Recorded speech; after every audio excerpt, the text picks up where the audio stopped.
These are my scrum half. You want to play rugby, eh?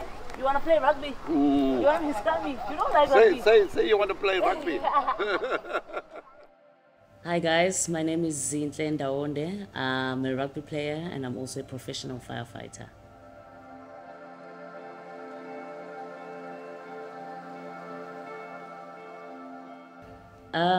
I grew up at Inanda Township, where I was raised by a single parent, my mom, who was also working as a domestic worker. So the type of environment that I grew up in wasn't really, I would say, a good environment to raise a child, you know. I know my mom would leave us at home, me and my sister, the whole week. Imagine leaving two girls the whole week, not knowing if they go out at night, whether they sleep at home. But because we were so disciplined together with my sister, and we knew that for us to actually get out of this place and to build like a better future for ourselves, we needed to listen to our mom. We needed to do what she had told us, because we believed she would tell us the right things that would obviously bring a brighter future to us. I looked at the situation and I was like, what can I do to make this better? You know, and that obviously required me to work hard. It required me to have a vision of where I want to be and how I want to see my life in the upcoming years.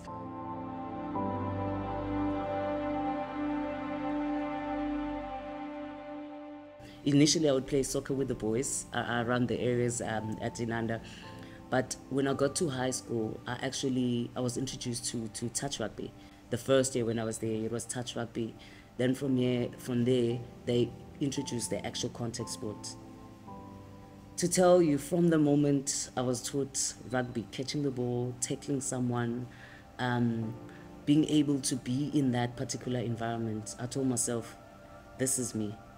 I feel at ease when I'm in the field here. I feel I'm at my comfort zone when I'm playing rugby. As much as I love playing rugby at school, it was also not as easy for me, because during that time, I remember I was living with my dad, because my mom had a little bit of problems. So she had to move us to my dad. And you know how dads are with being strict and stuff. A girl goes to school, comes back to school from school, they must cook, they must watch their uniform and look after their parents. So at first it was very difficult for me, because my dad couldn't understand. They had to call him to school to come and actually, you know, talk to him. One of my rugby teachers had to explain to him that, no, this girl actually has talent. We see where she's gonna go with her rugby. So could you at least allow her to train even once a week? Even though he didn't understand it, but he eventually said, okay, you only go there once a week, you know.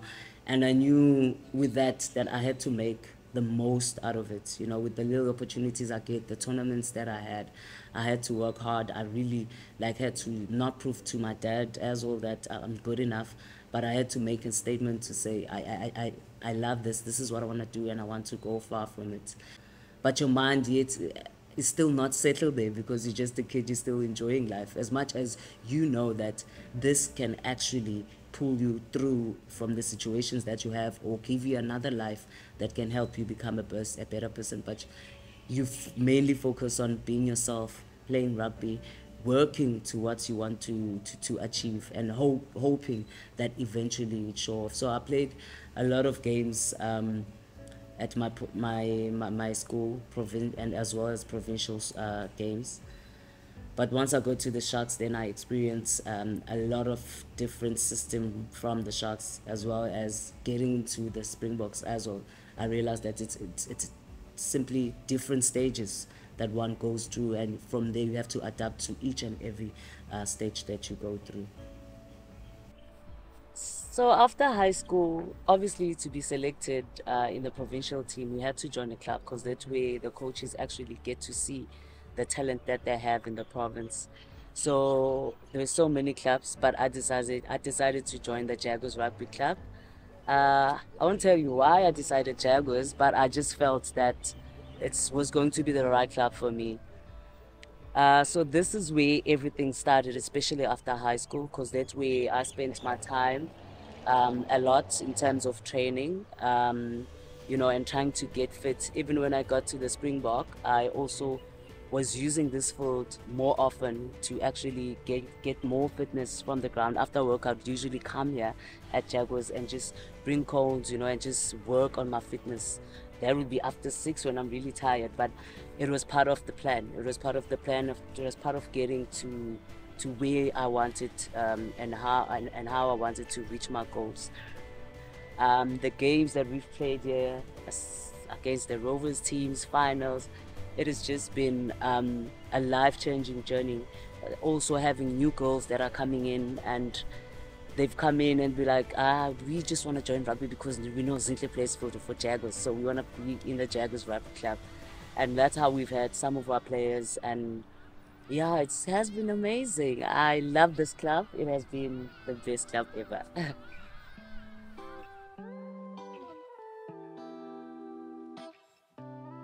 The first caps I made with green and gold was the sevens team.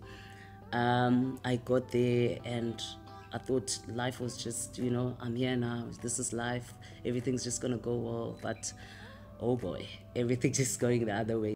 I remember this one time I was so big, I was playing center, but I was so big for my position. I was playing rugby because I was playing rugby, you know, I didn't care what I ate, I didn't care what was happening around me, so long as I go and play, because playing rugby is what made me feel at ease. And then when I got to the camp and I came back, I sit down and I looked at my life then, I looked at where I wanted to be. And I realized that for me to become a professional player, to achieve the goals that I want to achieve, there's decisions that I need to take.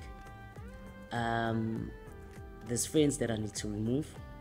And there's plans that I need to work on. I need to know what I want and how will I get it, and so forth.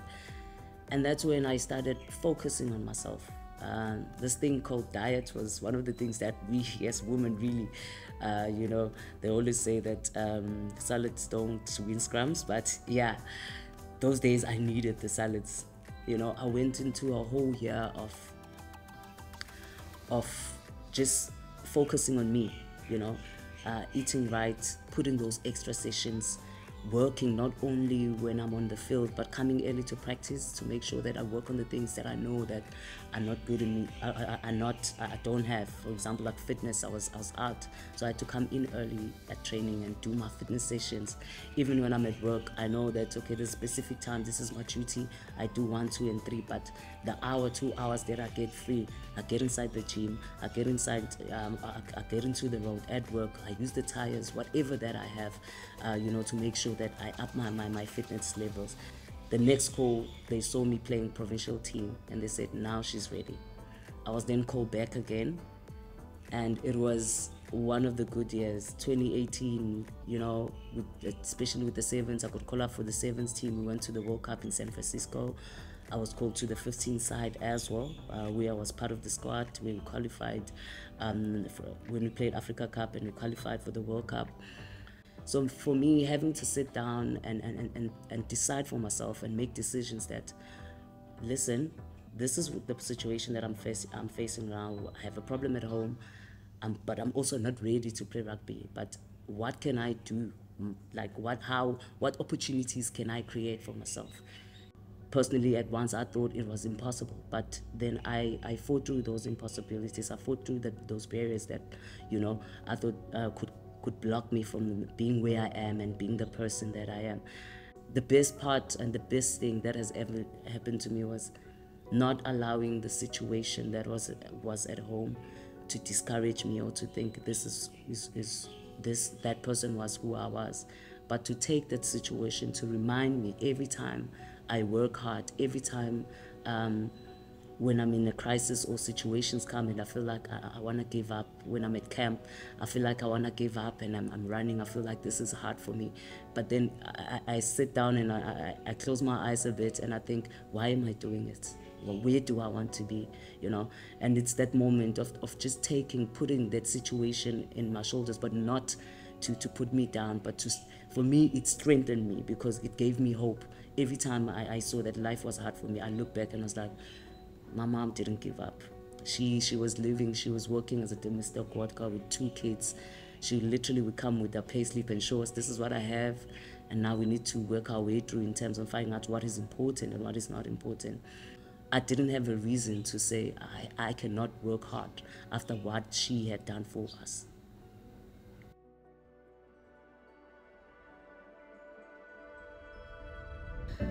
So I've been working so hard, working towards what I want to achieve, and it's 2022 now. It's here, and boom, surprise of my life. I didn't make the final squad that was going to New Zealand for the World Cup.